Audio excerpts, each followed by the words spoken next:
봄이라서 그런지 한 주가 빨리빨리 지나가는 것 같습니다. 오늘은 사회복지 현장에서 가장 중요한 요소 중에 하나인 사람이죠. 사람 인력 관리에 대해서 배우게 될 건데요.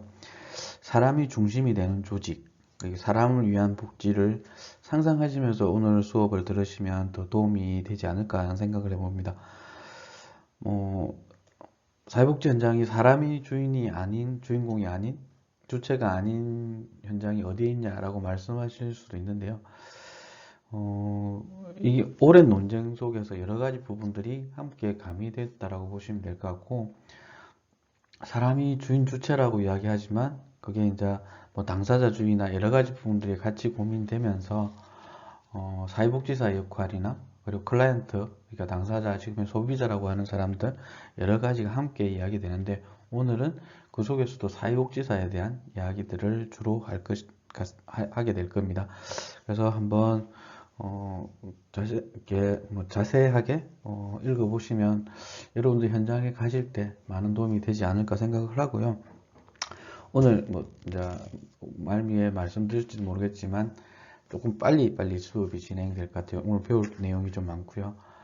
그리고 지금 오늘 이메일이 학과에서 왔는데 이제 중간고사 시험도 이제 시험 문제를 제출해 달라고 연락이 와서 이제 지금부터 문제 출제도 함께 해야 되는 부분이니까 수업에 부분에서 한번 쭉 이제 지금부터 앞에 배웠던 내용들 되돌리면서 오늘 배우는 거하고 다음 주에 배우는 부분까지 6장까지가 아마 중간고사 범위가 될 거라고 생각합니다.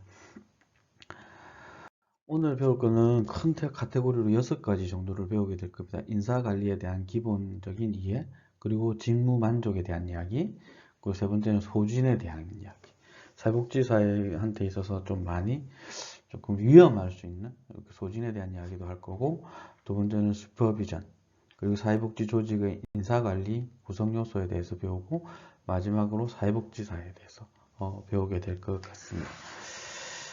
먼저 인사관리에 대한 기본 개념을 한번 보면, 조직 구성원들이 조직의 목적을 효과적이고 효율적으로 달성할 수 있게 관리하는 것을 뜻하게 되며, 조직의 직무 수행에 필요한 인적 자원의 효율적 관리와 관련된 활동을 의미하고, 기관의 운영 목적을 달성하기 위하여 인적 자원을 최대한 활용하기 위한 관리 활동이다. 왜 이렇게 이야기하냐면 기업도 마찬가지지만, 그러니까 제한된 한정된 자원, 특히 재원이 되겠죠. 이 부분을 효율적으로 사용하는 부분에 있어서 어떻게 인사관리, 그러니까 그 부분에서 조금 효율성을 높여내는 부분을 이끌어내지 못한다면 또 한 사람의 인력들을 더 충원해야 되는 이런 부분들의 문제들이 발생하게 됩니다. 그 부분에 대한 부분에서 어떤 분한테 어떤 사람한테 어떤 역할을 주문을 해서 그것을 효율적으로 하게 되는지에 대한 고민들이 담겨 있고요.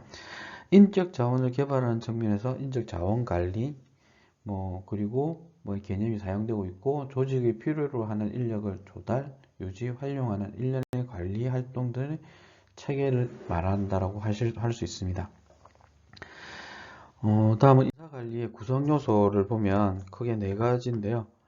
인적 자원의 획득, 이는 인적 자원 수급 기획, 채용, 배치까지도 이렇게 하게 되고, 두 번째 업무 활동의 분석과 활동 결과에 대한 평가, 세 번째 인적 자원의 개발, 훈련 및 경력 관리, 네 번째는 인적 자원에 대한 보상 관리, 임금이나 승진 어떻게 되는지 이런 건데요.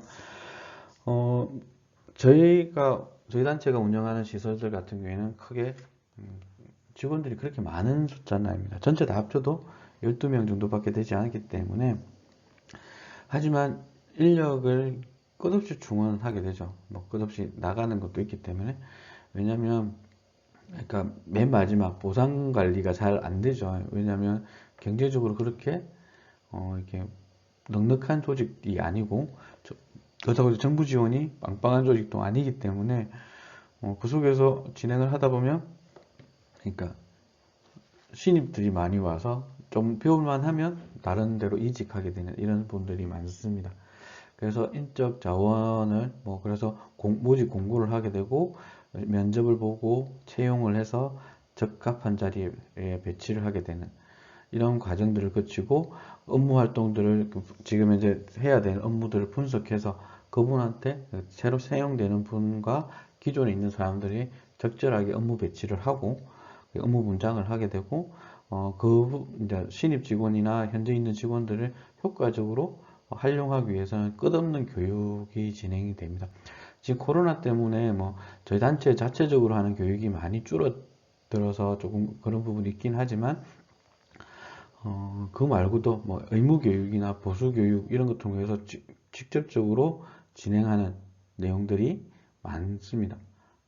그리고 자체적으로 저희들도 진행하는 것은 저희 기관만의 필요로 한 부분에서 교육을 어떻게 진행할 것인가 라는 부분도 있고, 교육 방식도 다양한 부분이 있습니다. 뭐 온라인도 있고요. 뭐 오프라인 형태로 해서 직접 뭐 1대1 교육도 있고 전체를 다 대상으로 하는 교육도 있고 여러 가지 형태로 진행이 됩니다. 그리고 뭐 인적 보상인데 임금이나 승진 이런 부분의 절차들을 가지게 되고, 저희 기관 중에 직원 중에 한 명은 처음 자원봉사로 와서 시작을 해서 저희 시설의 시설장까지 하고 있고, 지금은 육아휴직으로 좀 쉬고 있는 이런 부분들도 있습니다. 이어서 사회복지 조직에서 인사관리가 얼마나 중요한지 한번 살펴보면, 사회복지 조직에서 조직의 성과를 극대화하는 데 있어서 중요한 것이 바로 인사관리라는 부분입니다. 어떤 사람과 함께 일을 하느냐 에 따라서 일의 능률도 달라질 수 있고, 어떤 부분을 강조하느냐에 따라서도, 그러니까 일의 내용도 많이 달라질 수 있습니다. 사회복지 조직에서는 그 구성원들, 즉 최고 관리자, 중간 관리자, 일선 사회복지사들을 통해서 조직이 자원을 확보하며 클라이언트들에게 개입을 해서 효율성과 효과성을 제고할 수 있도록, 높일 수 있도록 하는 게 바로 사람의 역할이다라고 이야기할 수 있고요. 사회복지사 스스로가 자신이 도구가 되어 일하는 사회복지 조직에서는 조직 구성원에 대한 인사관리가 매우 중요하다고 할 수 있고요. 마찬가지죠. 그러니까 뭐 인사를 잘못하고 사람을 잘못 채용해서 적절한 자리에 배치를 잘못했다면 조직으로서는 엄청난 피해를 보게 되는 거죠.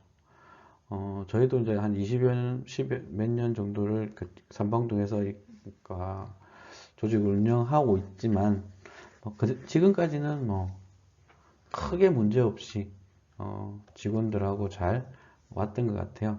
지금도 연락을 하고 있고, 그 속에서 더 그러니까 성장할 수 있는, 그리고 저희 기관에서 배웠던 게 도움이 많이 된다라고 이야기하는 직원도 생겨나면서, 그거에 대한 작년 연말에는 그러니까 총무팀으로 발령이 난 친구가 있어서, 뭐 내가 노는 줄 알았대요. 그 친구는. 그러니까 뭐 맨날 와서 뭐 학교 강의 가고 밖에 출장 같은 회의가 또 많고, 그래서 센터 내에서는 뭐 기관 내에서는 그렇게 하는 교육을 시키는 거 외에는 별로 하는 게 없다라고 생각했는데, 자기가 이제 업무를 시작하다 보니까 제 업무가 어떤 것들을 하고 있는지를 알게 됐다면서 고맙다고 이제 이렇게 연락도 오고 이렇게 하는데, 그 부분도 마찬가지일 것 같아요. 뭐 항시 놀고 있는 것 같이 보이지만 중요한 역할을 하고 있는 사람도 있고, 그런 부분에서 어떻게 그 자리를 배치를 하느냐에 따라서 일의 능률들이 높아질 수 있다는 부분을 고려하시면서, 여러분도 나중에 사회복지 현장에 가든 사회복지 기관 운영을 하시게 되든 사람에 대한 부분들, 그러니까 특히나 최근에서 사회적 경제를 하면서 협동조합 형태에 대한 복지를 이야기들 많이 하고 있습니다. 그렇다면 뜻이 맞는 사람 5명 모으기가 그렇게 쉽지만은 않다라는 부분을 아시게 될 것 같아요. 그런 부분들까지 함께 고민해 보면 좋겠고요. 이어서 직무 만족에 대해서 두 번째로 한번 배워보면, 직무 만족의 개념은 뭐 직무 수행자가 직무 수행 과정에서 경험하거나 직무 수행 결과로 얻게 되는 성취감 등의 욕구 만족의 말한다라고 할 수 있고요. 종업원 자신의 직무에 대한 평가 결과에서 발생하는 유쾌하고 긍정적인 정서 상태를 어떻게 보면 만족도가 높다라고 할 수 있겠죠. 내적 만족으로는 직무의 난이도, 도전감, 중요성, 다양성, 책임 등 직무 그 자체의 내재적 가치가 주는 만족감이 있고, 외적 만족으로는 보상, 작업 환경, 승진, 직무 수행의 결과에 따라 직무 외적으로 부여된 가치에 대한 만족감이 있을 수 있습니다. 저는 그러니까 조금 다른 형태인데요. 저는 그러니까 사회복지 현장에서 일을 하면서 크게는 한 번, 두 번, 세 번 정도. 크게는 세 번, 그 안에서 여러 번 왔다 갔다 이렇게 했는데요. 큰 부분에서, 그러니까 크게 세 번 옮기면서 급여가 줄어들었던 경험을 하고 있습니다.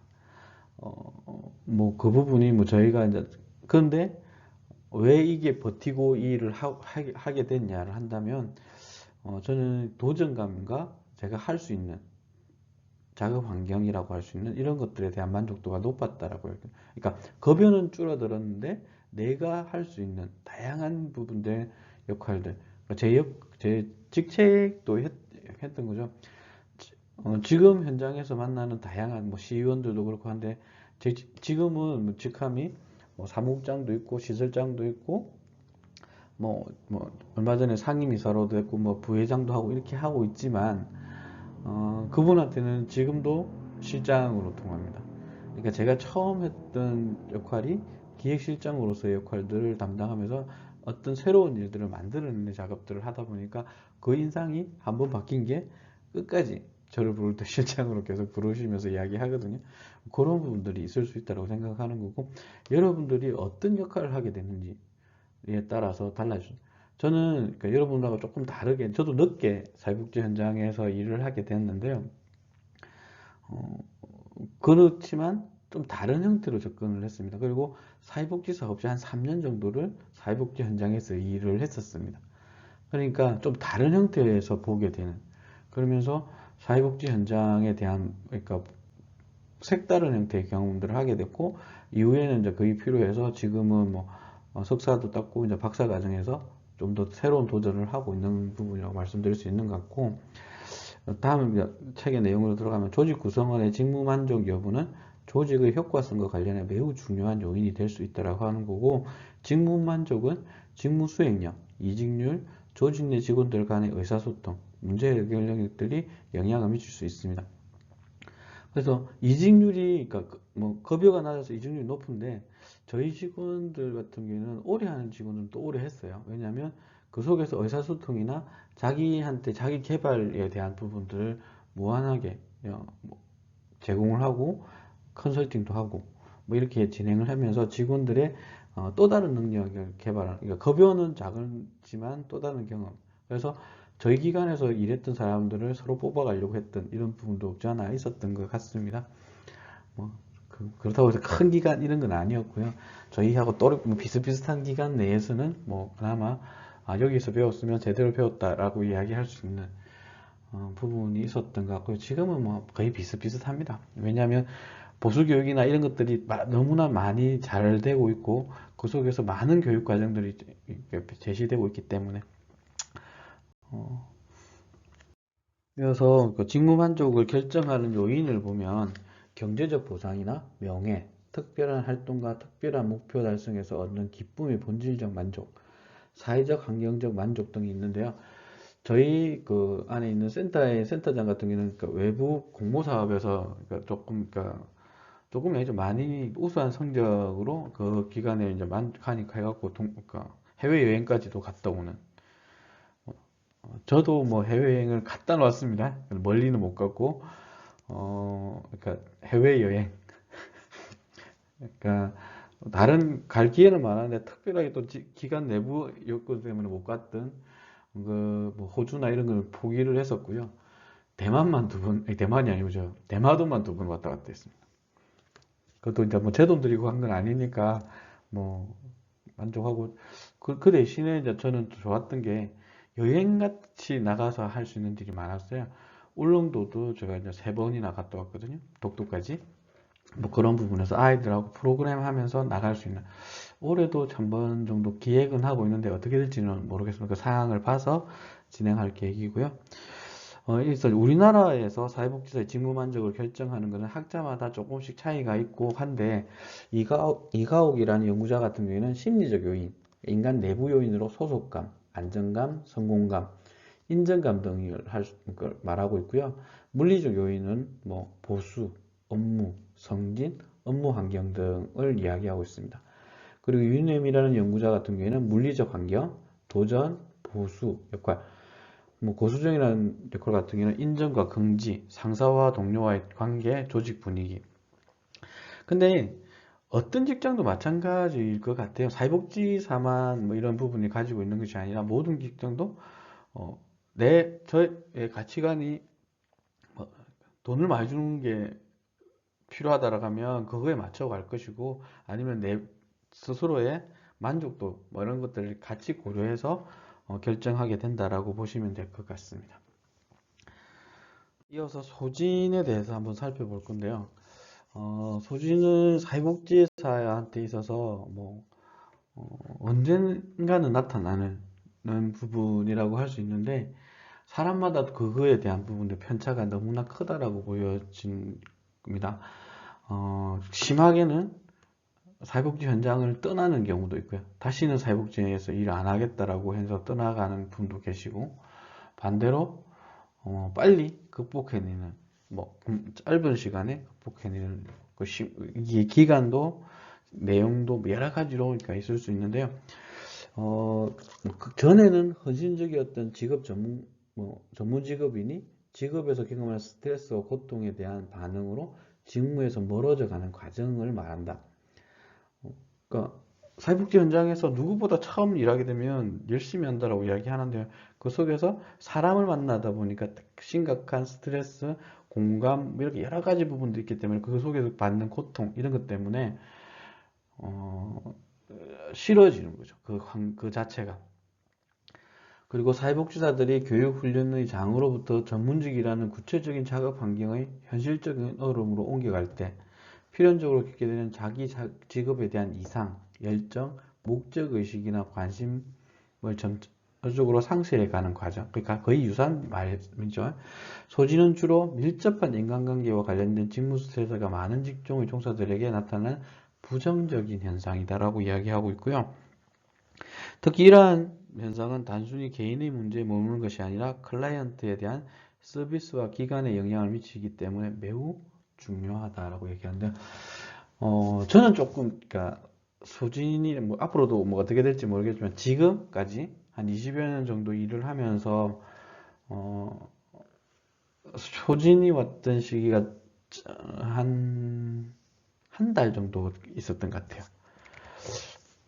뭐 누구한테도 이야기할 수 없을 정도로 싫고 짜증나고 그냥 무기력한 뭐 이런 상황이었고요. 그냥 출근해서 뭐 어디 갈 데가 없어서가 아니라 출근해야 되니까 출근해서 앉아서 컴퓨터 모니터만 보다가 퇴근하고 이렇게 했던 게 한 20여일 정도 되고요. 심하게 좀 스트레스를 받다가 뭐 저는 그냥 자연스럽게 조금 제자리로 돌아왔던 것 같아요. 그래서 저는 조금 다르게 접근하는 부분이 저는 새로운 일을 만들어서 하는 것들이 저한테는 그게 소진이 없어졌던 하나의 과정이었던 것 같아요. 그래서 힘들면 일을 만들어서 하는 스타일입니다. 새로운 일을 특히나. 그러니까 요새 조금 제가 힘든 것 같아요. 그래서 마을 학교도 만들고 뭐 지금 이제 아이들과 함께하는 뭐 희망 스타트, 뭐 희망 아지트라고 하는 유튜브 크리에이트 체험실, 뭐 미니 카페 이런 것도 작업을 하고 있고요. 그리고 협동조합도 지금 만들어서 하려고 아이들하고 창업을 하려고 뭐 이렇게 합니다. 그래서 필요에 의해서 다양한 형태로 접근을 하려고 하는 나중에 이제 이 부분에 대해서 좀 깊게 이야기 드리려고 하고요. 소진의 부정적인 결과라고 이야기하는데요. 자신의 일과 클라이언트에 대해 부정적인 태도와 감정을 가지게 됩니다. 이러한 비인간화로 인해서 클라이언트에 대해서는 뿐만 아니라 자기 자신조차도 비인간화하는 결과를 초래하게 되고 뭐 신체적인 쇠잔, 절망감, 무력감, 부정적인 태도 그리고 서비스 질에 대한 급격한 저하가 왜냐하면 그러니까 하고 싶은 의욕이 없는데 해야 되니까 뭐 이런 부분도 있고 상대방이나 내가 부정적인데 서비스 자체가 좋아질 리는 없는 거잖아요. 근데 소진의 4단계를 보면 뭐 열성 단계, 그리고 침체 단계, 좌절 단계, 무관심 단계인데 이걸 좀 구체적으로 보면 열성 단계는 자기 일에 대한 희망과 정열, 때로는 비현실적인 기대를 갖고 많은 시간과 노력을 투자하는. 재밌죠, 이때는.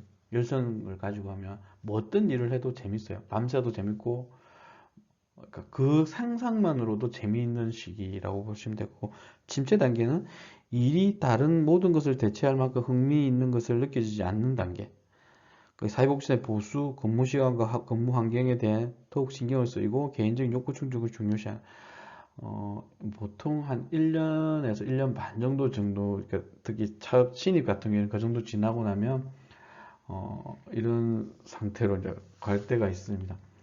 급여 문제도 생각이 나고 뭐 여러 가지 부분이 복합되면서 개인에 대한 이야기, 생각들이 깊어지는. 세 번째는 좌절의 단계인데요. 자신의 직무 수행 능력과 일 그 자체의 가치에 의문을 갖게 되는.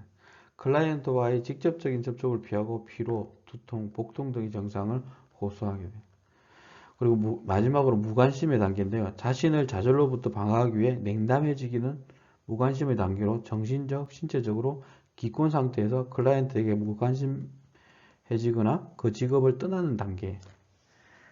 이제 심하면 아예 사회복지 현장에서는 다시 안 나타나겠다라고 이야기하는. 근데 어느 순간에 또 다시 돌아올 수밖에 없는 사회복지가 가지는 나름대로의 매력은 또 있습니다.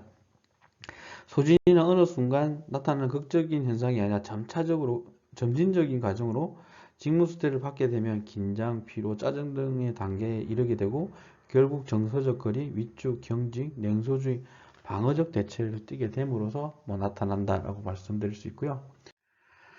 발생 원인은 뭐 개인적 요인도 있을 수 있고 클라이언트 요인도 있고 직무 요인, 슈퍼비전 요인, 다양한 그러니까 이게 뭐 누가 잘못해서 되는 게 아니라 이게 맞물려서 이런 부분들이 일어난다고 보시면 될 것 같고요. 소진에 대한 개별 기관 차원의 구체적인 전략을 보면 소진을 예방하고 적절히 대응하는 것은 개인의 책임이기도 하지만 소진을 주요 원인인 직무 관련 스트레스이므로 조직적인 대처 전략이 중요하다라고 말씀드릴 수 있고요. 첫 번째는 각 기관별로 직원의 소진 정도를 정기적으로 파악할 필요가 있고 소진의 주 요인을 규명할 필요가 있으며 소진에 대한 대응 전략을 수립할 필요가 있습니다. 그리고 대응 전략에 대한 평가도 해보면 이런 상황들이 발생했을 때 효과적으로 그리고 효율적으로 접근해서 그 직원이 저희 시설에서는 조금 떠날지 모르겠지만 사회복지 현장에서 영원히 떠나지 않는 이런 부분들의 고민들을 담아낼 수 있다고 볼 수 있고요. 소진을 예방하기 위한 전략으로는 소진을 가져오는 조직 구조적인 요인이 사회복지사의 직무 수행에 있어서 자율성과 통제권을 확대하는 방안이 필요하다. 저는 여기에서 조금 자유로웠던 것 같아요. 그러니까 내가 할 수 있는 일을 스스로 만들어서 해낼 수 있고 그것을 조금 조직 내부에서 같이 만드는. 저는 그러니까 말하면 새로 일을 저지르는 건 잘하는데 수습을 잘 못해요. 못한다기보다는 새로 만드는 게 재미있고 그 속에서 그 마지막 마무리는 저희 직원 중에 저희보다 이제 상사죠 분이 좀 같이 해주면서 전체적으로 지금 현재 4개의 시설들이 운영이 되고 있고 그러니까 정부에서 인정받는 시설은 4개 그리고 비인가 형태로 마을학교도 있고 희망 아지트라는 공간도 만들어지고 그리고 지금 현재 협동조합을 해서 창업을 준비하고 있는 이런 작업들까지도 가고 있다는 보시면 될 것 같고 중요한 결정에 사회복지사의 참여 기회를 보장하고 수직적 의사 통로, 소통의 경로를 마련할 필요가 있다. 그러니까 힘들면 어떤 형태로든 표현할 수 있게 만들어줄 필요가 있는 거고 사회복지사 대 클라이언트 비율을 낮추는 방안. 이거는 쉽지 않은 부분이라고 할 수 있는 거죠. 예산이 한정되다 보니까 사회복지사를 늘릴 수 있는 부분은 아니다 보니까 그러면 어떤 형태로 갈 것인가에 대한 고민들은 고민으로 좀 끝날 수밖에 없는 부분이 있겠지만 그래도 방법을 찾아내는 작업들이 필요하다. 그래서 지금 현재 서비스원이나 이런 데서 지원하는 형태 있죠. 그러니까 휴가 때 뭐 대체 인력 지원한다든지 이런 부분들도 있습니다. 개별 사회복지사의 장점을 살릴 수 있도록 조직의 융통성을 부여하는, 업무 분장을 할 때도 마찬가지로 고정되는 것이 아닙니다. 그러니까 직원이 변화가 있다든지 아니면 뭐 내부 논의를 통해서 업무 분장의 조율, 조정 이런 것들이 가능하게 만들어 놓고 있습니다. 근데 이제 작은 시설이다 보니까 이 네 개 뭐 이거 맞물려 있다라고 보시면 되죠. 뭐 내가 하도 안 하면 다른 사람, 그러니까 휴가 가는 게 그러니까 쉽지 않은 부분들이 있습니다. 그렇다고 휴가 못 간다 이건 아니고 휴가 갑니다. 적절한 교육 훈련의 기회를 정기적으로 제공하는 방안들이 필요하고요. 일터의 물리적 환경을 개선하는 방안들 이런 것들이 필요하다라고 이야기 드릴 수 있습니다.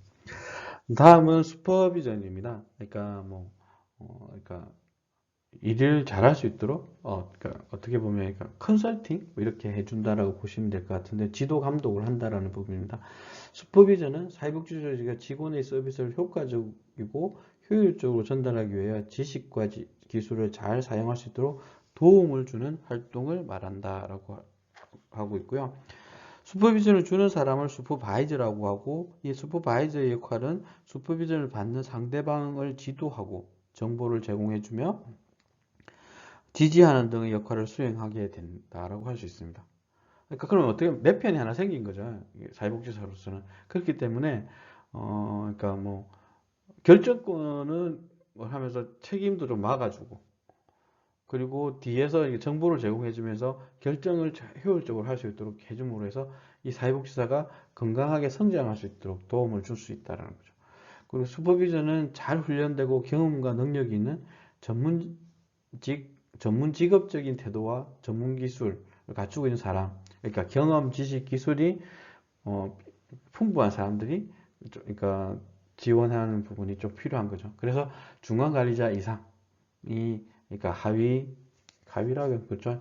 신입 직원들한테 다양한 형태의 접근을 하면서 그 신입 직원들이 제대로 성장할 수 있도록 꾸준하게 지도하는 이런 것들이 필요하다라고 할 수 있고, 사회복지 전문직 실천에 있어서 핵심적인 과정이고 사회복지 기관들의 전문적인 관계로 구성됨으로 인해서 일선의 서비스 실천 인력들을 개발하고 유지하는 데 있어서 슈퍼비전과 슈퍼바이저의 역할은 매우 중요하다고 할 수 있습니다.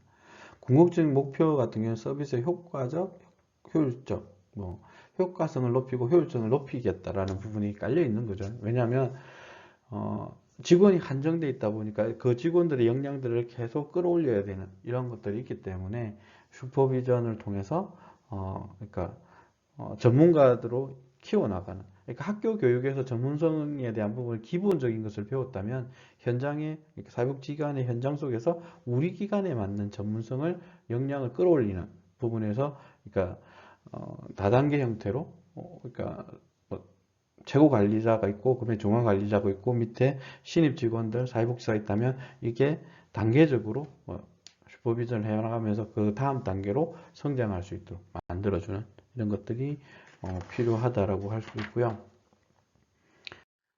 뭐 슈퍼바이저라고 아까 이야기한 거는 대부분의 중간 관리청으로서 뭐 슈퍼바이저가 되는데요. 부하 직원의 상사이지만 동시에 기관장의 부하 직원이, 그러니까 중간 관리자로서 역할을 하면서 슈퍼비전을 받으면서 슈퍼비전을 하는 이런 부분이라고 보시면 될 것 같고, 따라서 관리청과 실무자 집단의 모든 성원이면서 이들 양자의 가교 역할을 하게 돼요. 그러니까 전체적인 운영 방향에 있어서 그 틀을 이어가는 뭐 교량자 역할 이렇게 보시면 될 것 같고요. 슈퍼비전의 역할을 한번 보면 크게 행정적, 교육적, 지시적인 슈퍼비전이 있는데 행정적인 영역의 관심 영역을 보면 조직에 사회복지사를 연결시켜 사회복지사가 조직의 구조와 자원을 효율적으로 이용할 수 있도록 하는 것을 말하고, 교육적인 슈퍼비전은 업무에 대한 지식, 업무에 필요한 지식, 기술의 제공, 그리고 지식과 기술의 향상을 통해 사회복지사의 효율성을 증대시키는 것에 관심이 좀 많고요. 지지적인 슈퍼비전 같은 경우에는 효과적으로 업무를 수행할 수 있도록 심리적 자원을 제공하고, 업무 수행을 방해하는 스트레스를 감소시켜 사기를 정진시켜 사회복지사 효율성을 증대시키는 것에 관심이 많습니다. 행정적인 슈퍼비전의 역할은 직원의 채용과 선발, 사회복지사의 직무 배정, 업무 계획, 업무 위임, 업무에 대한 모니터링, 업무 협조, 의사소통을 촉진시키고 행정직이 완충하고 변화를 매개하는 이런 역할들을 하게 되고요. 교육적 슈퍼비전 같은 경우에는 뭐 가르침, 학습 촉진, 훈련, 경험과 지식의 공유, 명확화시키는 거, 가이드를 제공하는 거, 전문적인 성장과 제고, 조언, 제안, 문제 해결에 대한 이런 것들을 지원하는 역할들을 하게 됩니다. 지지적 슈퍼비전 같은 경우에는 스트레스 유발 상황을 방지하고 스트레스를 해소하고 스트레스 대처를 지원하는 역할들을 하고요. 사회복지사와 신뢰 형성을 하게 되고 관점을 공유하고 결정에 대한 책임을 공유하고 그러니까 한 사람이 책임을 지게 하는 것이 아니라 공유함으로써 분산시켜서 부담감을 좀 줄여주는 그리고 성공을 위한 기회를 제공하고 동료를 통해 지지하고 업무 관련 긴장을 완화시키는 이런 역할들을 하게 됩니다. 슈퍼비전 방법에는 개별 슈퍼비전과 집단 슈퍼비전이 있는데요. 개별 슈퍼비전 같은 경우에는 슈퍼바이저의 학력, 실무 경력, 현 기관에서의 경험 등을 고려하여 슈퍼비전을 제공합니다. 집단 슈퍼비전 같은 경우는 사례 발표나 사례회의, 여러 직급의 사회복지사들과 함께 프로그램의 계획, 실행, 평가 등에 대한 토론, 동료 간 또는 슈퍼바이저와 슈퍼바이지 간의 경험을 상호 공유하고 집단 슈퍼비전은 시간과 노력을 절약하게 되고 다양한 학습 경험을 그리고 경험의 공유의 기회를 제공하고 소속감과 결속력 및 복지 전문직의 정체성 강화에 장점을 주고 있다라는 부분을 할 수 있습니다. 최근 들어서 주변에 많은 기관들이 집단 슈퍼비전을 하면서 이렇게 기관의 비전이나 이런 것들을 함께 만들고 있기도 하고 새롭게 성장에 대한 동력을 만들어가는 이런 작업들을 하고 있습니다. 네 번째로 슈퍼바이저의 자질을 보면 크게 6가지로 책에서는 이야기하고 있습니다. 첫 번째는 풍부한 지식, 실천 기술, 접근 용이성, 진지한 자세, 솔직성, 긍정적 보상 이런 것들이 있는데요. 풍부한 지식은 슈퍼바이저가 갖춰야 될 가장 중요한 자질이라고 할 수 있죠. 특정 서비스에 대한 전문적인 지식, 태도, 실천 기술 같은 것뿐만 아니라 조직에 대한 이해와 기관에 제공하는 제반 서비스에 대한 지식들을 다양하게 보이고 있는 부분이 필요하게 되고요. 실천 기술 같은 경우에는 사회복지 실천 기술에 대한 전반적인 이해와 함께 특정 전문 분야에 대한 고유의 실천 기술을 보유할 필요가 있다. 상담 기술이라든지 여러 가지 부분들이 이렇게 속하겠죠. 접근 용이성 같은 경우는 다양한 문제 상황에서 의문에 처하게 된 슈퍼바이저들이 쉽게 자신에게 접근해 올 수 있도록 해야 한다. 그러니까 열린 마인드 이렇게 하면서 부담감 없이 대할 수 있는 이런 것들이 필요하겠죠. 진지한 자세. 자신의 슈퍼비전 활동에 대해 깊은 관심과 진지한 자세를 가져야 하고요. 이러한 자세가 슈퍼비전을 받는 슈퍼바이저들에게 업무를 습득하는 데 있어 긍정적인 동기부여가 된다고 할 수 있습니다. 그리고 제반 실전 활동에서 대한 자신의 지식이 불완전하고 실수할 수 있음을 솔직하게 그러니까 저희도 마찬가지겠지만 그러니까 슈퍼비전을 한다라고 해서 완벽하진 않으니까 실수할 수도 있다. 인간적인 한계를 솔직하게 드러내면서 진솔하게 대화할 수 있는 이런 것들이 좀 필요하고요. 긍정적인 보상은 칭찬과 인정을 아끼지 않아야 하고 이러한 긍정적인 보상이 업무자들의 동기를 유발하고 전문성의 개발을 꾀하는데 도움을 준다라고 할 수 있습니다. 이어서 애쉬라는 1997년에 이상적 슈퍼바이저에 대한 이야기들을 하고 있습니다. 나에게 지지와 굳건함을 주고 아이디어를 튕겨 나오게 하는 따뜻한 벽, 그리고 내가 강점과 지혜를 끌어올릴 수 있는 깊은 우물, 나를 위험에서 끌어올릴 준비가 되어 있는 헬리콥터, 내가 거친 파도를 뚫고 옳은 길로 나아갈 수 있음을 다짐하는 함장. 이런 슈퍼바이저만 있다면 뭐가 겁나겠습니까? 겁날 게 없는 그겠죠. 근데 이제 이렇게 이상적이라는 부분은 현실에서 만나기가 쉽지 않다는 거죠. 그러니까 함께 만들어 간다라고 보시면 좋을 것 같습니다.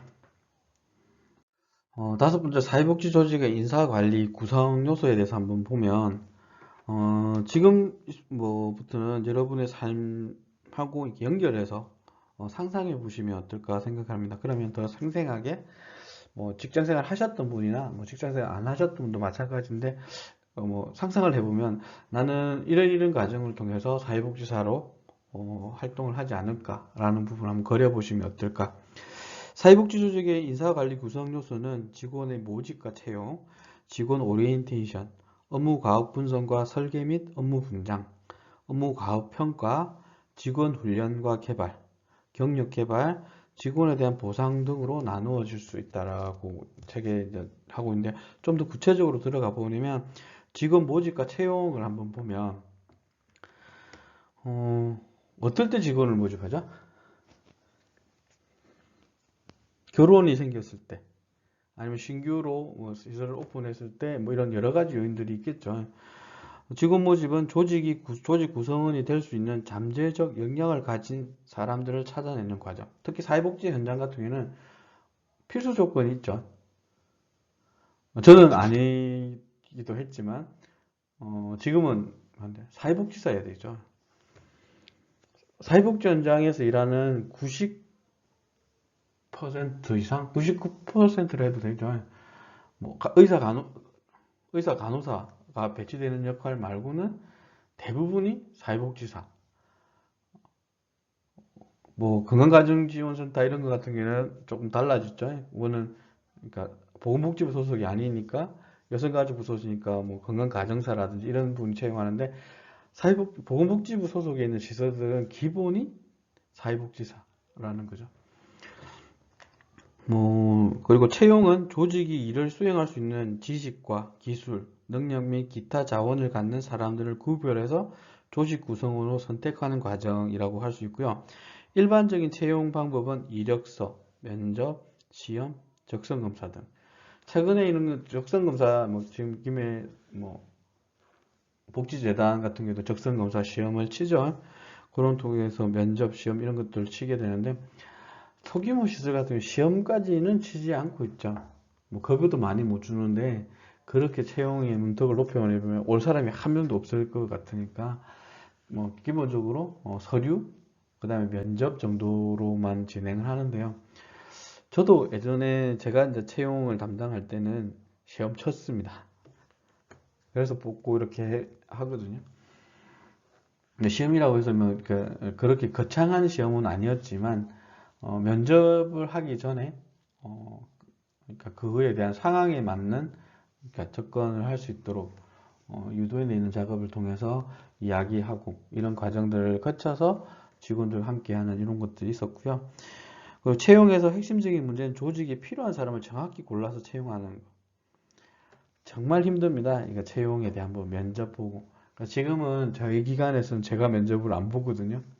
저희 다른 분 보고 시키고 저는 그러니까 이후에 이제 그러니까 그 뭐 서류 검토해서 요 부분 요렇다 되는 부분 정도까지만 이야기하고 최근에서는 그런 부분 잘 안 해서 머리가 한결 가볍다라고 할 수 있고요.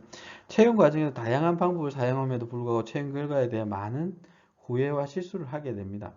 이것을 줄일 수 있는 왕도는 없고 뭐 업무 능력과 인성과 사명감의 비중을 어떻게 두고 직원을 채용할 것인가를 미리 결정한 후 채용하는 과정들을 하면서 그 실수를 줄여나가는 부분이라고 보시면 될 것 같아요.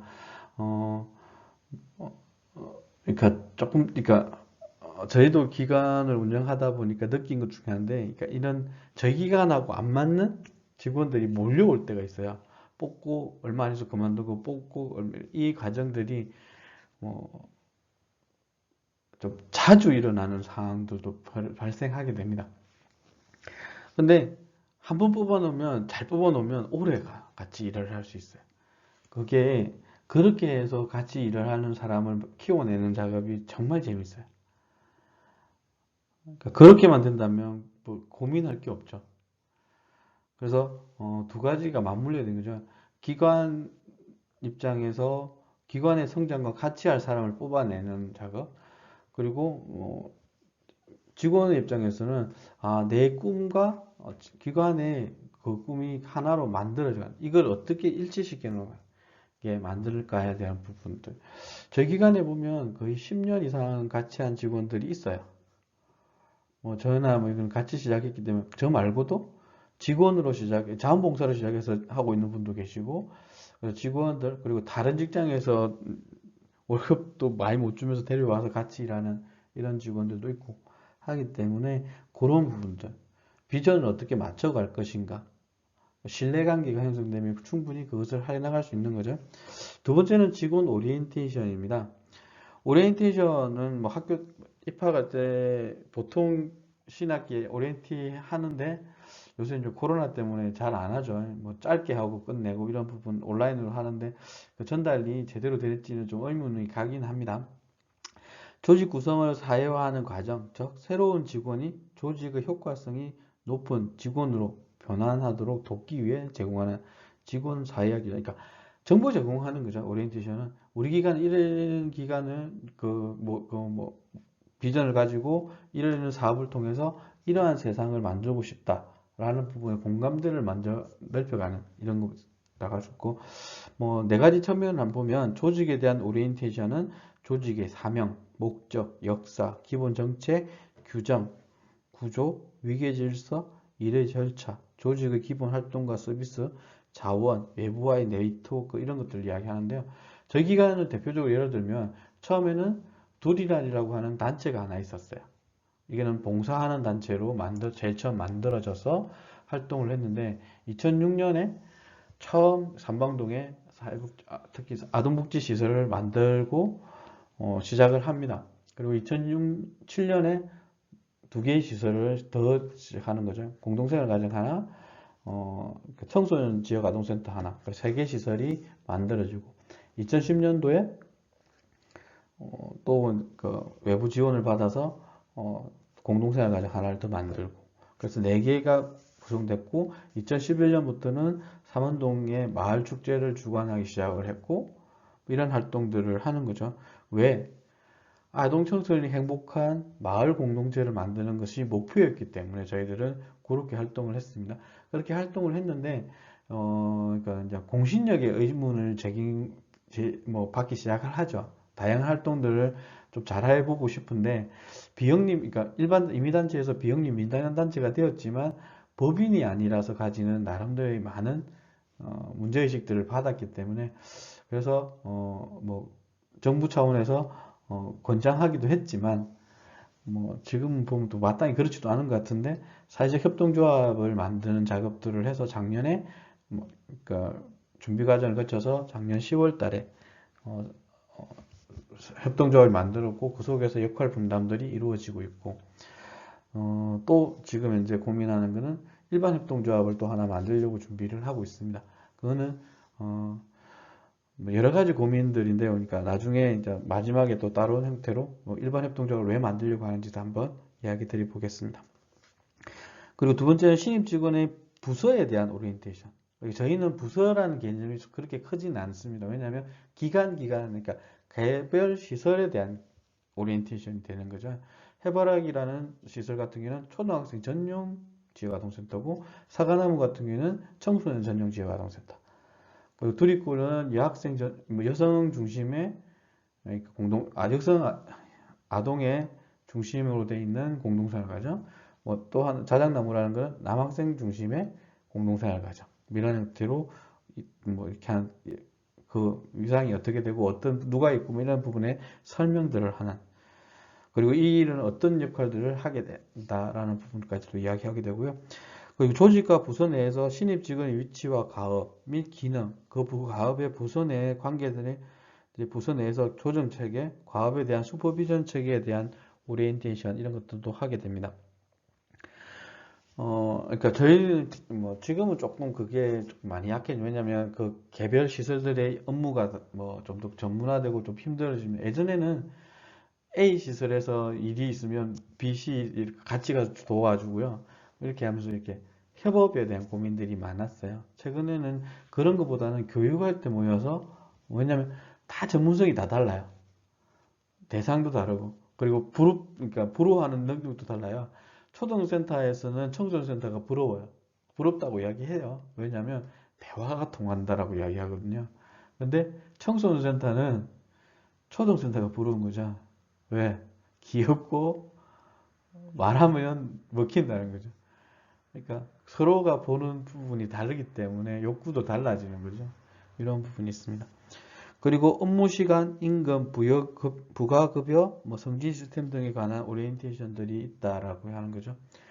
그러니까 저희들 직원들이 그러니까 다 근무 시간 형태가 다 달라요. 그러니까 시설마다. 저도 이제 외부 활동이 많다 보니까 근무 시간이 거의 야간도 많이 해요. 이런 형태의 고민들이 있고, 그래서 직원마다 전체가 다 모여서 회식하는 것은 불가능합니다. 저희는 문을 확 닫지 않는 이상. 근데 닫을 수도 없어요. 24시간 저희들로 같이 생활하는 애들이 있기 때문에. 그러면 일부만 하게 되는 거죠. 낮에 하든 밤에 하든. 이런 부분들이 있습니다. 그리고 뭐 업무 과업 분석 및 설계, 그리고 업무 분장에 대한 얘기를 하고 있는데요. 조직의 인사관리에서 가장 중요한 것은 업무에 대한 분석과 그에 기초한 업무를 설계하는 것이다.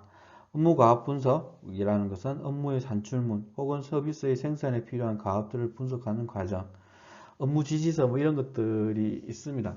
사회복지 현장도 이런 것들이 이제 들어와서 만들어지고 있다라고 보시면 되고요.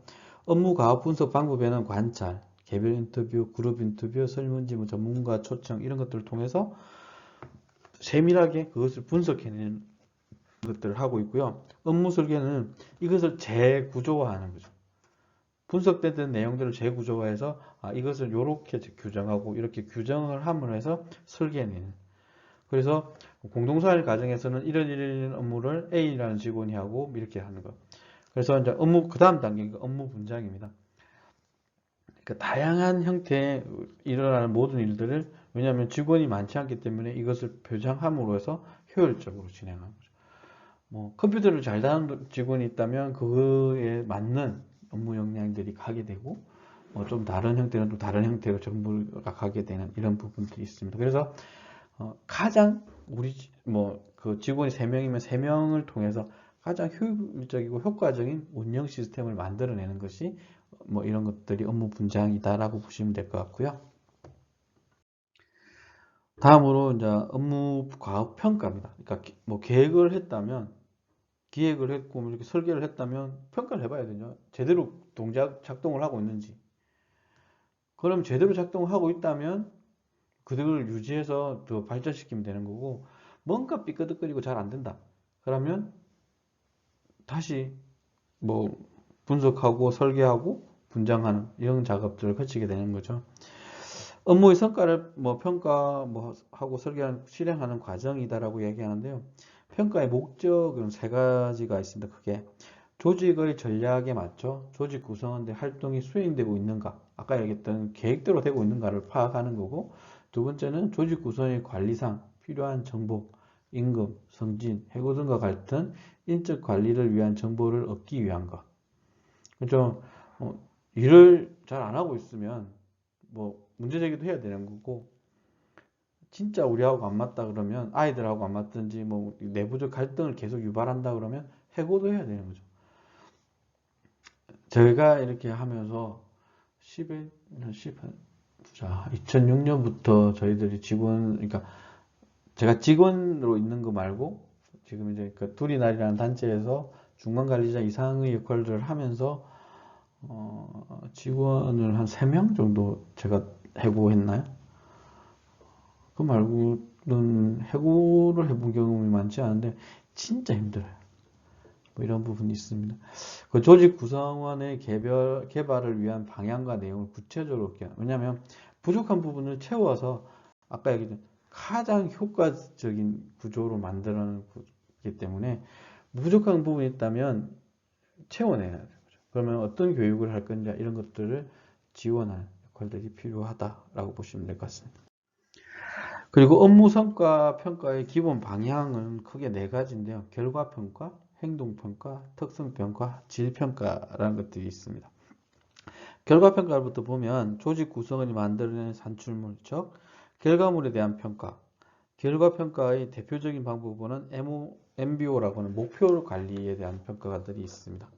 행동평가를 보면 효과적인 업무를 수행하기 위해 조직 구성원들이 반드시 보여야 하는 행동들을 보여지는지 판단을 평가하는 것. 서비스 업종에서 많이 사용한다라고 하고요. 특성평가는 조직의 성공적인 운영을 위해 조직 구성원이 나타내야 하는 바람직한 특성, 리더십이나 경쟁력 등을 얼마나 지니고 있는지를 평가하는. 어떻게 보면 특성평가도 사회복지 현장에서 많이 필요하겠죠. 그리고 질평가 부분은 조직 구성원이 직접적인 통제력을 갖는 부분에 대한 구성원이 얼마나 책임 있게 행동을 보이고 성공적인 일을 만들기 위해 꼭 필요한 원인인적 행동과 활동들을 만들어냈는지를 평가. 질평가도 필요한 거죠. 조직 구성원의 성과 평가에서 결과물만 가지고 평가하는 것이 아니라 용하지 않고 바람직하지 않기 때문에 평가하는 방법이다라고 하고요. 조직 구성의 성과에 대한 평가에서 보편적인 최상의 평가 방식은 존재하지 않는다 라고 이야기하고 있습니다. 즉, 조직 구성에 대한 평가는 반드시 조직의 상황, 조직의 욕구, 구성원의 요구, 업무 성격을 고려해서 객관적이고 정확하게 수행되어야 함을 유의해야 한다 라고 이야기하고 있습니다. 업무 성과의 평가에 대한 문제점을 보면 평가의 기준 설정, 기준을 측정하는 방법 등으로 인해 평가의 객관성, 타당성 등에 있어서 문제가 됩니다. 최근에 보면 그러니까 지금 이제 보궐선거가 이제 내일 모레 이제 12시가 지났나요? 7일날 그 보궐선거가 있는데요. 그 속에서 후보 단일화도 하고 이렇게 설문조사도 많이 하고 이렇게 했잖아요. 전화 이렇게 하면서 그렇게 하면서 그러니까 내용을 내가 유리한 형태로 그러니까 하기 위해서 타당도 이런 이야기들을 많이 하고 있었습니다. 그런 부분들도 마찬가지인 거죠. 평가를 할 때도 객관성과 타당성을 어떻게 확보할 것인가. 여론조사도 마찬가지예요. 그러니까 어떻게 그 표집을 만들어내냐에 따라서 결과는 천차만별로 바뀔 수 있습니다. 평가자의 문제를 보면 상급자가 가장 중요한 평가 정보를 제공하기는 하나 다음과 같은 문제들이 발생한다. 이 평가자에 대한 문제를 보면 크게 8가지 정도로 이야기할 수 있는데요. 첫 번째는 평가 대상자가 보이는 한 가지 긍정적인 것을 확대 해석해서 전반적인 긍정적인 것으로 평가하는 문제. 그러니까 부분을 보고 전체라고 오해하는 이런 부분들이 생길 수 있는 거고요. 평가에 있어서 의심스러운 기준들에 입각해서 평가가 이루어졌기 때문에 독단적 평가 속에 전반적으로 평가가 낮게 나. 그러니까 아까 객관성, 타당성을 확보해야 되는데 그게 안 되는 일들이 발생하는 거죠. 모든 것에 대해 관대하게 평가하는 거예요. 이것도 마찬가지로 구체적으로 뭘 평가해야 되는지 모르는 거죠. 이것도 좋고 저것도 좋고 이렇게 되면 안 되는 거기 때문이죠. 그리고 평가자가 대상자들의 업무 성과를 모두 유사하게 평가하는 문제. 그러니까 실질적으로 뭘 잘하는지 정확하게 캐치해낼 필요가 있는 거죠. 직원을 면접하는 과정이나 인터뷰하는 과정이나 회의를 하는 과정 속에서 이 직원이 가지는 능력이 어떻게 되는지 면접을 하다 보면 그런 경우만 해요. 처음에 면접 와서 그러니까 채용 서류가 내고 이렇게 하면 다 잘한다고 이야기해요. 근데 막상 뽑고 나면 왠지 이렇게 아닌 경우도 종종 발생하게 됩니다. 그러면 물어보죠. 왜 그때 그렇게 이야기했냐고, 잘하지 한다고 하지 않았냐고 이렇게 하면 뽑히고 싶은 마음에 잘못 하면 사기친 거잖아요. 근데 그런 부분에서 이제 그러면 그 부분에 했으니까 그거를 개발할 수 있도록 지도하는 부분들도 필요한 거죠. 왜냐면 그 부분이 일정 정도 필요하기 때문에 그 사람을 뽑은 거니까. 평가자가 대상자의 업무 성과를 평가하면서 우수한 사람과 그렇지 못한 사람을 제대로 구별해내지 못하는 문제. 그죠? 잘하는 사람, 못하는 사람은 좀 그러니까 보는 앞에서 차별하면 안 되겠지만 그 업무를 잘하는 영역들이 다 다를 수 있잖아요. 그 부분에 있어서 잘하는 영역들을 찾아내는 작업들이 필요하고 평가자가 정말로 극단적으로 우수한 대상자를 기준으로 하기 때문에 다른 대상자를 상대적으로 낮게 평가되는 그러니까 눈높이를 너무 높여 놓으면 상대방이 너무 문제가 돼요. 그러니까 기준선을 명확하게 해놓을 필요가 있다라는 거고 평가자가 너무 엄격하게 그 기준에 대해서 모두가 다 낮게 평가돼요. 그러니까 상대적으로 이렇게 편차가 주는 우수한 직원을 가지고 기준하는 것도 있겠지만, 평가자 자체가 너무 높은 기준을 가져서 직원들을 평가하게 되면 많은 문제가 생길 수 있는 거죠. 저는 좀 이 부분에 저도 좀 바꿔야 되는 부분이 있는 것 같아요. 그러니까 특히나 저기 공모사업 프로포즈를 할 때 제 같은 경우에는 저희 직원들을 좀 달달 볶는 스타일입니다. 그러니까 그런 부분들이, 왜냐하면 그러니까 제가 이제 평가위원들하고 이렇게 하면서 뭐 그 업무를 담당하다 보니까 어떻게 하면 선정이 될 수 있다라는 부분이 있기 때문에 그 직원들이 그걸 따라왔으면 좋겠다. 근데 바로 이거다라고 해서 내가 고쳐버리면 직원들이 다음에도 또 내가 해야 되는 이런 것이 생기기 때문에 그 부분을 조금 이렇게도 이야기해보고 저렇게도 이야기하면서 그 부분을 알아낼 수 있도록 스스로 이런 부분들이 조금 있습니다. 평가자가 모두 중간 정도로 평가하는 분. 그러니까 보통 이런 거 있죠. 설문지 할 때 5점 척도로 해놓으면 보통 전부 3점으로 이렇게 하게 되는 이런 문제들이 있는 거죠. 이런 부분들도 함께 고려해 볼 필요가 있다. 평가자들로 하여금 그들이 번함할 수 있는 문제들에 대해 인식해 하고 객관적이고 정확한 평가를 위한 훈련들이 필요하다라는 거죠. 저희도 이제 평가위원으로 이렇게 활동을 하고 있기 때문에 그거에 대한 교육, 그러니까 똑같은 교육을 받아도 이것을 자기 주관대로 해석을 하기 때문에 나중에는 이 편차가 엄청나게 심해집니다. 이런 부분들을 줄여나가는 작업들이 필요하다, 훈련이 필요하다 이렇게 말씀드릴 수 있고요. 평가의 문제와 관련된 과제들을 보면 크게 4가지 정도로 이야기하고 있습니다. 평가의 목표가 무엇이고 평가를 통해 추구하는 효용 가치가 무엇인지 분명하게 하면서 평가하는 것, 그리고 평가 대상자가 맡고 있는 업무 및 책임과 관련해서 평가를 진행하는 것이 필요하고, 더욱 객관적일 수 있는 측정 방법을 꾸준히 찾고 개발하는 것, 성과의 평가 내용을 조직의 상황에 맞춰 그리고 평가 대상자의 업무와 책임에 맞춰 다양하게 구성할 필요가 있다라고 말씀드릴 수 있습니다. 그리고 평가 과정의 원칙은 또 8가지 정도 되는데요. 평가는 평가 대상자의 참여와 관여 속에 진행되어야 하고 모든 대상자들에게 일관되게 적용되는 방법과 기준을 사용해야 되고, 평가는 1년 내내 업무 활동에 대한 피드백을 통해 지속적으로 수행할 필요가 있고, 평가는 사람의 초점을 맞추는 것이 아니라 그 사람이 수행한 일의 결과, 일과 관련된 행동에 초점을 맞춰서 비난이 되면 안 되는 거죠. 그런 부분에 대해서 조금 철저하게 할 필요가 있다라고 말씀드릴 수 있고요. 그리고 5번째는 평가의 기본 취지는 문제를 해결하는 것이지 문제를 드러내고 이것을 통해 문제를 악화시키는 것이 아니라는 것들을 알 필요가 있고요. 평가는 좋고 나쁨이라는 가치 판단에 기초하는 것이 아니라 잘하고 못함이라는 실제적인 활동에 초점을 맞출 필요가 있다.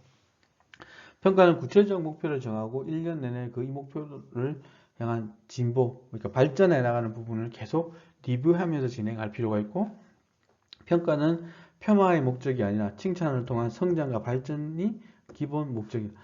제가 이 마지막 8번이 잘 안 돼요. 칭찬을 많이 해야 되는데 칭찬보다는 문제 제기를 조금 많이 하는 편입니다. 그러니까 제 스타일이라고 할 수 있는데요. 문제가 먼저 보여요. 이것만 고치면 잘할 수 있을 것 같아서 그걸 먼저 지적하는 나름대로 저 나쁜 버릇이 하나 있어요. 그래서 저하고 일하는 사람은 상처도 조금 많이 받는 스타일입니다. 그래서 저하고 일하기는 거 싫죠. 근데 그 속에서 그것을 뚫고 나오는 친구들 같은 경우에는 제가 믿고 일을 맡길 수 있는 이런 부분도 있습니다. 그래서 그런 부분들까지도 함께 하면 좋지 않을까 하는 생각. 그래서 여러분들이 어떤 사람과 만나서 일할지 몰라요. 내하고 좋은 사람만 일할 수 있다면 그렇게 좋은 멋진 직장이 없죠. 직업이 없죠. 근데 내가 만날 상사가, 내가 만날 부하 직원이 내 몸 같지 않다는 부분은 알면서 할 필요가 있지 않을까라는 생각이 듭니다. 그리고 지금 이제 직업 훈련, 직원들의 훈련, 개발, 그리고 경력 개발에 대한 이야기들 할 건데요. 직원의 훈련과 개발의 의의를 한번 보면 조직 구성원이 높은 역량을 지니고 있고 그 역량을 더 개발시키는 것을 조직의 엄청난 자산이 될 수 있는 거죠. 그렇죠? 그러니까 한 사람이 해야 될 게 여러 사람이 분산시키면 일의 능률과 효율성이 충분히 높아질 수 있는 거죠. 그래서 교육이란 것들을 많이 하게 되는 거죠. 그래서 저도 이제 예전 같았으면 제가 프로포즈라는 모든 걸 제가 다 썼어요. 4개 시설 모든 걸 제가 다 썼다면 지금은 그렇게 하진 않고 있죠. 직원들한테 쓰고 그것이 취합되면 영역별로 피드백하면서 교육할 땐 교육도 하고 피드백하면서 또 맞춰 나가는 작업들 이렇게 하면서 그렇게 되니까 제 업무가 많이 줄었어요. 뭐 제가 해야 될 일은 또 하겠지만 그 부분에 있어서 각 시설까지 책임져야 되는 이런 부분에 있어서는 줄어드는 거죠.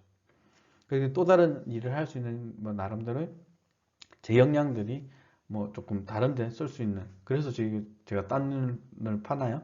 그래서 지금 이제 뭐 삼성중공업에서 지정기탁 받아서 지금 이제 삼방동에 공간을 만들어서 리모델링 하고 있습니다. 그래서 거의 지금 다 만들어가고 있고 기자재도 거의 다 들어와 있는 상태로 이제 오픈을 준비하고 있는 이런 작업들까지 하게 되는 거죠. 그리고 동시에 높은 수준의 역량을 갖도록 지원해주는 조직에 대해 구성원들은 조직에 대한 높은 만족감과 헌신도를 갖게 되고 그러한 기회 제공하는 조직에서 오랜 기간 동안 자신의 직업 활동을 하게 된다라고 할 수 있습니다. 그러니까 마찬가지죠. 그러니까 이게 도움이 된다고 생각하니까 남아서 일을 같이 하는 거죠. 나한테 월급도 작게 줘 도움도 안 된다고 생각하면 굳이 오래 있을 이유가 없는 거죠. 그러니까 월급이 좀 작더라도 여기 있으니까 배울 게 있더라 라고 한다면 조금 남게 되는 거고 아니면 배울 분 없는데 월급을 많이 주더라 하면 오래 일할 수 있는 나름대로의 부분이 생길 수 있는 거죠. 저희는 그러니까 뭐 돈을 많이 줄 수 있는 상황이 아니니까 역량 개발에 조금 많이 시간을 할애하게 되는 부분이 있다라고 말씀드릴 수 있는 거고 그리고 직원에 대한 훈련과 개발은 조직이 역량 있는 직원의 이직을 막고 보유하는 데 큰 기여를 한다. 저희 기간이 15년 이상 이렇게 나름대로 이렇게 뭐 성장 아니면 성장을 하고 있는 이유도 그런 거죠. 직원들이 뭐 함께 하고 있다라는 부분. 조직의 효율성과 효과성을 높이는 데 기여하고 직원의 사기 제고에 기여, 조직의 안정성을 성취하는 데 기여를 하고 있다라는 부분입니다. 그 직원 훈련 같은 경우에는 조직의 구성원이 수행하고 있는 직무와 관련해서 필요한 지식, 기술, 행동 등에 대한 학습을 촉진시키기 위해 조직에 의해 시행되는 계획된 노력을 말하고요. 훈련에서의 초점은 직원이 현재 수행하고 있는 업무로 직원 훈련을 일회성이 아닌 지속적으로 그러니까 저희들도 그러니까 코로나 이후로 작년 상반기 때 교육 이후로 지금 저희 내부 교육이 좀 수독되어 있는 상태입니다. 왜냐하면 그러니까 각 기관마다 또 그러니까 기관 내부적으로 이렇게 뭐라고 그러니까 순회하는 것을 최대한 막고 있습니다. 왜냐하면 지금 저희들이 이제 긴급 돌봄 형태로 해서 아이들을 계속 돌보고 있는 상황이거든요. 학교가 문을 닫더라도 저희 기관들은 문을 닫을 수 없는 그러니까 유지하고 이렇게 하기 때문에 저희 기관 내부에서 그러니까 코로나균이 전파되는 것을 막기 위해서 소통하는 것도 최대한 줄이고 있기 때문에 이런 부분이 있습니다. 그래서 그 이전까지 했던 것 중에 하나가 뭐냐면 별의별 교육도 다 했어요. 직원 중에 글쓰기 교육이 필요해서 글쓰기 교육도 했고요. 뭐 내부 교육도 하고 외부에 초빙에서도 교육을 하고 교육하는 데 있어서는 저희들 최대한 뭐 아끼지 않고 진행을 했었고요. 저희 기간 초창기 때 같은 경우에는 외부에도 이 교육들을 다 오픈해서 교육을 진행을 했어요. 김해시에 있는 유사 기관들한테. 왜냐하면 뭐 외부 자원들을 끌어왔더라도 그렇게 교육하면서 함께 성장하자라는 기조로 진행을 했기 때문에 뭐 도 예산이나 뭐 김해시 예산을 가지고도 이런 작업들을 같이 했던 기억들이 있습니다. 뭐 다른 거는 좀 책에 있는 내용 한번 참고해 주시고요. 그리고 직원 훈련을 보다 효과적으로 수행하는 방법을 보면 뭐 직원 훈련과 관련된 욕구 조사를 할 필요가 있다. 조직, 직원 개인, 그가 하는 업무 등의 3차원에서 비춰보아 어떤 내용과 형태의 훈련이 적절하고 필요한지에 대한 파악이 필요하다. 그러니까 듣고 싶은 교육을 일단 듣게 하는 것들이 제일 중요하죠. 현실적으로. 그리고 조직 구성원들이 훈련을 위한 준비가 되어 있는지, 즉 학습을 위한 준비가 어느 정도 되어 있는지를 파악하면서 학습에 대한 동기부여가 필요하다. 시간 내는 게 쉽지 않죠. 저희 직원도 아까 말씀드렸지만 모든 직원들이 한꺼번에 모이는 게 쉽지 않다. 그럼 누군가는 피해를 볼 수밖에 없죠. 왜냐하면 낮에 하면 저녁에 근무하는 사람들이 피해를 보게 되고요. 밤에 하면 낮에 일하는 사람들이 시간을 더 내야 되는 이런 부분이 있기 때문에, 그래서 적절하게 뭐 돌아가면서 이야기를 하면서 같이 이렇게 필요로 하는 교육들을 하고 있습니다. 조직 구성원의 훈련을 더욱 효과적으로 하기 위해서는 조직 내 학습 환경을 조성하면서 훈련 프로그램을 개발하는 것이 필요하다. 최근에는 지역 내 네트워크에서도 이런 교육들을 진행을 하고 있고, 올해는 사례 관리 뭐 이렇게 하는 팀들하고 이렇게 여러 가지 고민들을 나누고 있습니다. 적절한 훈련 프로그램의 방법을 선택하는, 새로운 지식과 기술에 대한 조직 내에서 혹은 조직 밖에서의 강의, 과학 수행과 관련된 현장에서 직접 개별적인 훈련 및 사례 분석, 사례 발표. 그러니까 누구나 강사가 될 수 있는 거죠. 직원 내부 중에, 아니면 외부에 있는 사람이라도. 뭐 내가 관심 분야가 있다라면 그 관심 분야를 먼저 이끌어낼 수 있도록 만들어주는 부분들이 함께 이야기되고 있고요. 그리고 효과적인 훈련이 되기 위해서는 조직 구성원들이 훈련을 가진 이후에 새로운 지식과 기술 및 행동의 과업에 적절하게 반영되고 있는지, 즉 훈련의 전이라는 부분을 발생하고 있는지 확인하는 것이 필요합니다. 그러니까 교육받았는데 교육으로 끝 이렇게 되면 안 된다는 거죠. 교육받은 것이 현장이나 내가 일하는 부분에 얼마나 풀어내고 있는지를 검토하는 작업들이 필요한 거죠. 그랬을 때 뭐 동기부여를 할 수 있는 부분에서 뭐 접심돌 한번 쏜다든지 이런 작업들도 합니다. 그래서 잘하고 있는 부분에서 이제 동기부여를 하고 있는 거고 칭찬도 하게 되는 이런 부분도 있고요. 평가입니다. 마지막으로는 훈련 프로그램의 적절성, 목표 달성 정도, 향후 지속 여부, 앞으로 어떻게 개발시켜 나갈 것인지에 대한 등을 평가합니다. 직원에 따라서는 새로운 일을 이렇게 하는 것을 겁내하는 직원들이 많아요. 그리고 그 책임에 대한 무거움에 대한 힘든 것들 호소하는 직원들도 있거든요. 그거는 이제 나눠야 되는 거죠.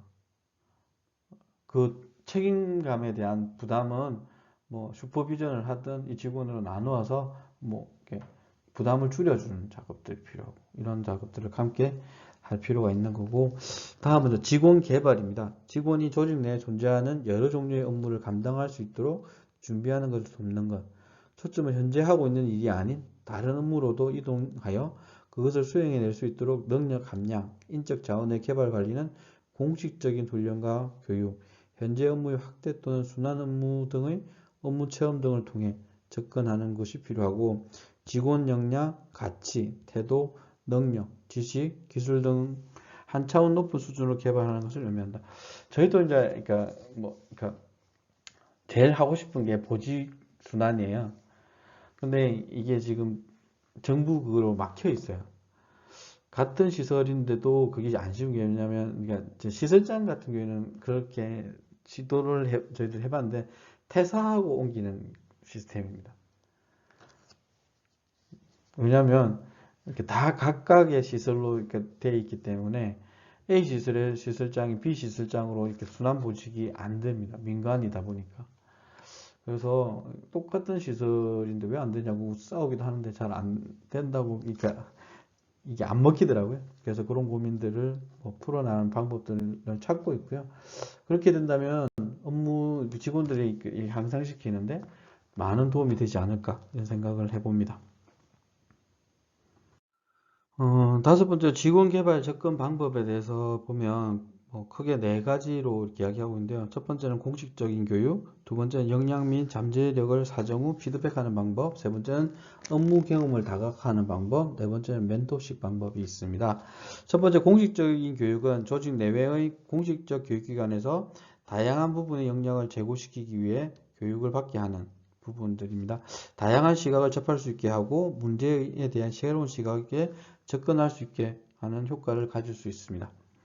두 번째, 역량 및 잠재력 사정 후 피드백하는 방법에는 구성원의 강점과 제한점 등에 대한 다각적인 방법을 통해 정보를 수집하고 그의 행동, 의사소통 방식, 지식과 기술 등에 대한 피드백을 제공해서 구성원 스스로가 상위의 업무를 수행하는 데 필요한 역량을 개발하도록 하는 방법. 그리고 업무의 다각화는 새로운 업무들에 대한 경험을 통해 새로운 시각, 지식, 기술을 개발하면서 조직 구성원들의 자신의 역량을 더 확장하고 확대하는 방법, 업무 확대, 업무 순환 등이 있을 수 있습니다.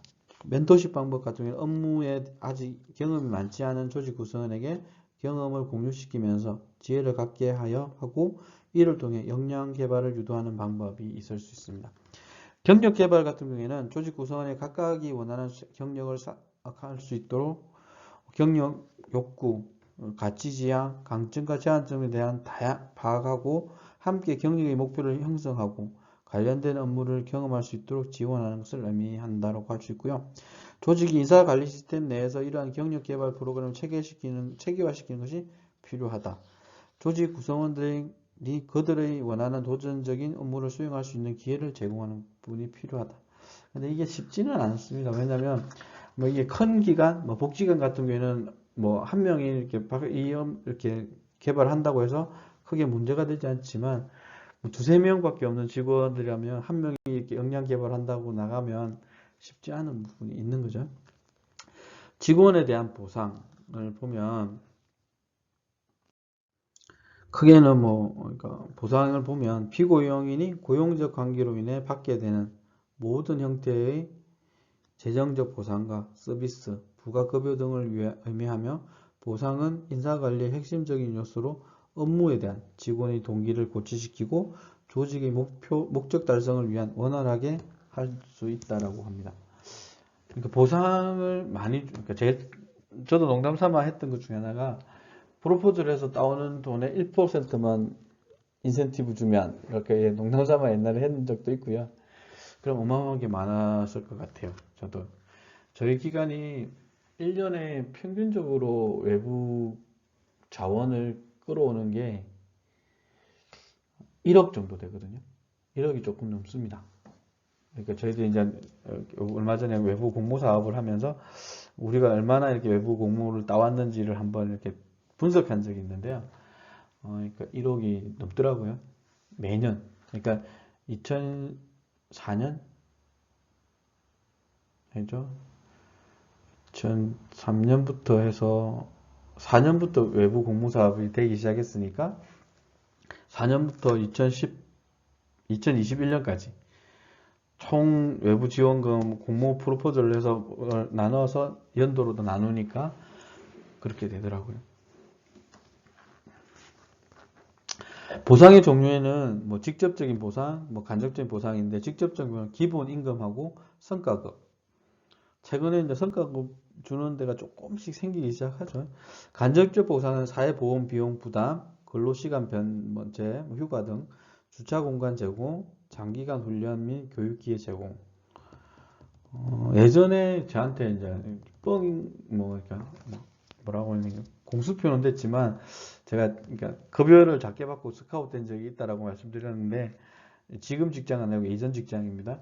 이전 직장에서 대학원 교육 시켜준다라고 했었거든요. 근데 결과적으로는 못 갔습니다. 뭐 저만 보낼 수는 없는 거잖아요. 예산이나 이런 것도 여러 가지들이 있었기 때문에. 그리고 이제 보상관계의 운영 원칙을 보면 첫 번째는 효율성입니다.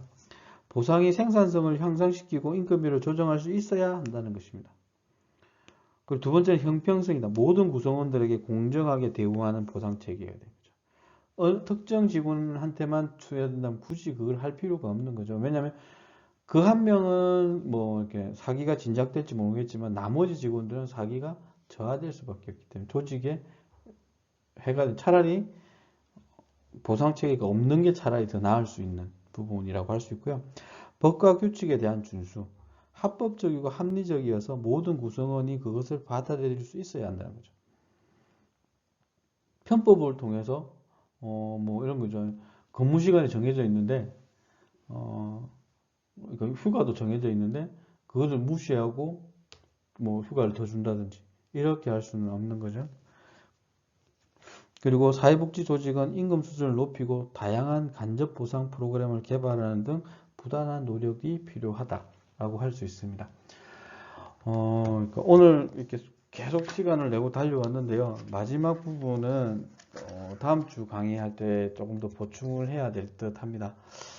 지금 현재 그러니까 사회복지사 126페이지부터 진행되는 사회복지사에 대한 부분은 다음 시간 시작하기 전에 말씀드릴 수 있도록 하고요.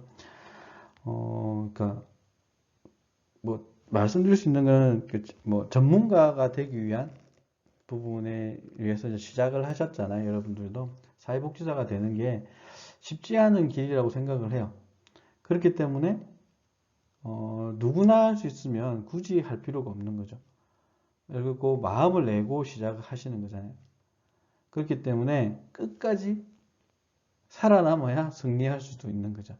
그래서 사회복지사로서의 마음으로 시작을 하셨다면 끝까지 한번 내 인생을 한번 걸어보면 어떨까? 저는 그렇게 생각을 했어요. 저는 제 꿈이 사회복지사도 아니었고 사회복지사가 되겠다는 생각조차 하지 않았었는데 지금 이제 사회복지사로 살고 있고 계속 공부도 하고 있습니다. 사회복지사로서. 그렇기 때문에 여러분들한테 제안 드리고 싶을 수 있는 것 중에 하나가 뭐냐면 좀 더 다양한 고민들을 할 수 있으면 좋겠어요. 사회복지사의 모습이 정해져 있는 것은 아니라고 생각해요. 이제 나중에도 좀 더 많은 수업을 하다 보면 알려줄 건데요. 노래를 잘하는 친구가 있어요. 제 주변에 사회복지사인데 이 친구는 가수도 하면서 사회복지도 하면서 그러니까 예전에는 사회복지 현장에서 있었는데 지금은 사회복지 현장을 지원하는 역할들을 조금 많이 해요. 이런 활동들을 하고 있고 음악하는 사회복지사 멋지잖아요. 그리고 또 다른 형태의 친구들 같은 경우는 마술하는 사회복지사 이런 것도 있을 수 있고요. 그리고 영역이 예전에 생각하던 사회복지 영역보다는 더 많이 넓어졌다고 보시면 돼요. 그리고 가치 부분에서 나중에 이제 사회복지사 할 때 좀 더 이야기 드릴 건데 돈에 대한 이야기들도 이제 할 수밖에 없는 사회복지사는 돈을 따지면 안 되는 자원봉사하는 조직 아니잖아요. 전문가로서 그러면 의사들도 사회복지 봉사만 하나요? 그러니까 전문가로서 역할을 다 하면서 내가 할 수 있는 부분에서 최대한 경제적인 이득도 챙겨낼 수 있으면 챙겨내는 것도 필요하죠. 그렇기 때문에 이제 사회적 경제로 넘어가는 사회복지사들이 많아지고 있습니다. 아까 얘기했던 제가 이제 일반 협동조합을 만들려고 하는 이유 중에 하나도 좀 더 늦어지면 문제가 될 것 같고 아이들과 그러니까 청소년들과 이런 새로운 도전을 해보고 싶어서 일반 협동조합에 대한 고민들을 하고 있는 거고 그 속에서 창업에 대한 고민까지도 하고 있다고 말씀드리면 좋겠고요. 여러분들도 내가 지금 하고 있는 일을 가지고 사회복지와 연결할 수 있는 방법을 한번 찾아보는 것도 색다른 형태의 복지를 만들어 나가는 부분이지 않을까. 없는 거 한다고 해서 지금 마을학교는 정부 지원을 받지 않고 있는데 마을학교 운영하는데 크게 문제 없어요. 다른 형태의 지원 시스템들이 구조가 만들어지고 있기 때문에 그것들도 한번 함께 고민해 보면 좋겠고요. 졸업하기 전까지 다양하게 저를 괴롭히시면 얻어가시는 것도 많을 수 있다고 생각합니다. 오늘 수업은 여기서 마치고 다음 주에는 사회복지사 하면서 다음 강좌 같이 준비 욕구조사까지 이어지도록 하겠습니다. 오늘 수고 많이 하셨습니다.